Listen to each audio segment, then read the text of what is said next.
Good day. And we're back with Joe Tumalo. And I want to talk to Joe today about major gift fundraising. And you've really established yourself as somebody who goes out and talks to people about how they can become better or even just start doing major gift fundraising. What led you to that? Why is this a passion of yours? Well, I spent about 25 years in sales and sales management. Right. And when I stumbled into fundraising, I realized that there were so many similarities. The old expression, nothing happens if you're sitting behind your desk. Ah. And I was always very, very careful and conscious that it was a relationship-based sales process. Okay. That it was building trust and relationships first.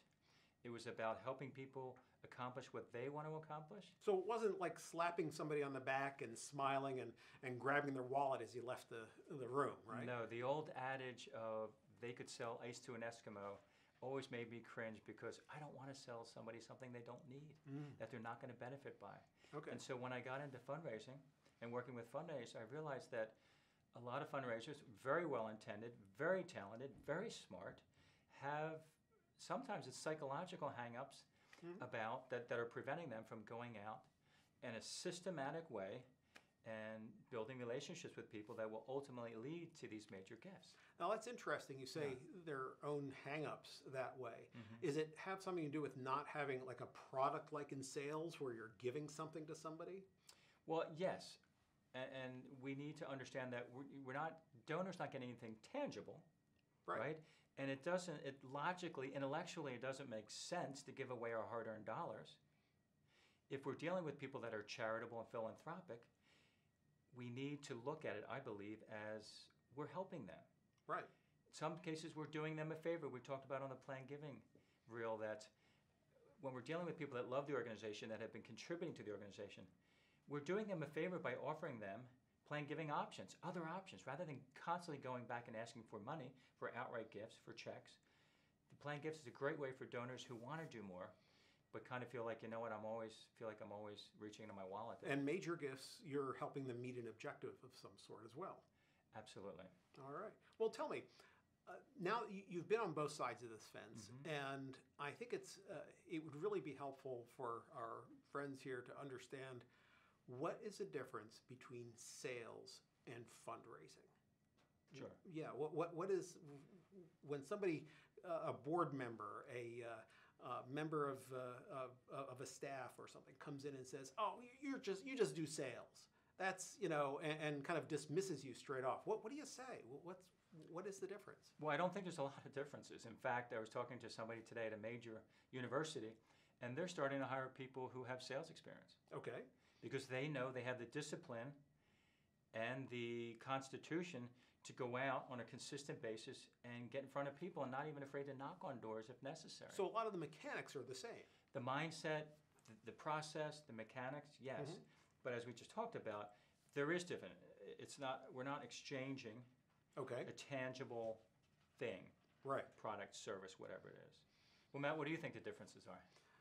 Well, I think there's a number of things. Like, first of all, like my people have heard me say a lot these days, fundraising is something I call 1-to-1-for-1, right? It's me to you for somebody else who's the mission recipient. And so sales has one objective, which is to sell the service or product and to satisfy a need. It's a bilateral exchange relationship, whereas fundraising is trilateral, right? It's me getting money from you so that this other party is somehow served. And so that's a major difference. I think there's commissions. Now, not all sales are commission sales, but when you start rolling in commissions, things become very short term. By definition, like you said before, major gift work, any fundraising work has to be long term because it's relationships there. And so commission structures don't work well in fundraising work. There's and the mission itself. It's the mission is essential to fundraising, not so much in a business environment. I mean, is that some of the things you find? Yes, and I, if I may, Please. would caution people, don't get too caught up in sales, fundraising. I think people think about it too much. Interesting. It's, again, if it's relationship-based, we're building trust, we're helping the donor. All I'm saying is I'm using the disciplines and the skill sets that I learned in sales, which is identifying my prospects, Right. researching my prospects, having a process and a system, having goals around how many calls I'm making, how many visits I'm making, Okay. understanding that nothing really happens in the fundraising space unless I'm connected with donors and making that a priority. So figuring out, no matter how busy I am with my special event, I still need to spend time today, this week, this month, with donors in that, keeping that process. I don't use the word moves management, I use donor relation management. Right. So call it whatever you want. That's what it is. And when I think so many fundraisers, yes, they feel like going out and visiting with donors is important, but they don't make it a priority. And when you're a salesperson, that's your priority, is to get out and be in front of people. So that's where I think it's just forget all the. Well, so how do you difference deal is. with Yeah. how do you deal with when you're right, got to get out, right? But also you have to stay in to be able to learn what you got to talk about when you get out. Absolutely. It's I don't use the term time management, I use choice management. It's the choices that I make on a daily basis. Okay. And I have to schedule. I have to do both, yes. I'm not discounting the fact that I need to be in the office. What I am saying is that I Well, need not so to much in schedule. the office, but actually see the mission in action. Absolutely. So you can talk about that. So that's not at your Absolutely. desk necessarily. That's correct. Yeah. Yeah. So I might go down to the cafeteria and see our clients, special need clients, Mhm. and talk to them. And it reminds me, yeah, this is why I'm raising money. This is what I'm doing to help these people. By all means, what I'm saying is scheduling it, being intentional about, I'm going to find, if it's a half hour today, I can find 15 minutes to make 2 phone calls. Right. And having a goal. Maybe I want to make 10 phone calls. There's all these great little mnemonics that people use. 10 before 10. I had a client once say that he makes 10 phone calls before 10 a.m. Right. And I saw something else recently online, 5, 5, and 3. Call 5 donors this week. Yeah, I've sat in the back of your car, or in your car. I've seen all those tapes and things sitting in the back seat. You know, you grab one, you throw it in. Yeah. Right. Well, that's a great thing to do when you drive a lot. I talk to fundraisers. What do you do when you're driving? Well, I listen to sports. I listen to music. You should be listening to books on tape. You should be listening to books of all, so that you're well versed Right. in life. That you listen to books on communication, dealing with seniors, building trust. There's so much out now. Books on tape or whatever they we're call calling them now. these kids Right. call them these days, MP3 or Yeah. Right. streaming. And so spend your time, if you're in the car, it's the, Brian Tracy used to say, it's your university on wheels. Use that time wisely. And so many times I'll listen to something in the car and I'll go into a client and I'll use it right away. Excellent. Yeah. Excellent. Yeah. So, major gifts is a very efficient way of raising money, right? How do you identify people who you can start talking to? What is the? I mean, do you cruise events? Do you look at giving patterns? You know, how's that work? Sure, and there's a number of processes out there, and you and I have talked about the ABC. Do they have ability? Yep. Capacity, right? Do they Right. have financial? Well, for my group, I always say CIA. CIA. Capacity, interest, access. Exactly. Right. So that's a big one. Mm-hmm. And always want to start there, right? Yep. And especially people that are connected. If we don't have that, and I've got some clients that are building, Right. we don't leverage our relationships enough. We all have maybe several hundred, at least, people that we know. And board members know people. That they know, yes. Yeah. And staff knows people. Yeah. So a great thing to do, I love doing, is take a piece of paper and a Right. pen, and on that piece of paper, block out 6 to 8 different columns, 6 to 8 boxes. And in each box, put a heading, a category. One box can be family, neighbors, coworkers, board members, Okay. social, if could be people at the gym. And then within each category, write down names of people you know in those categories.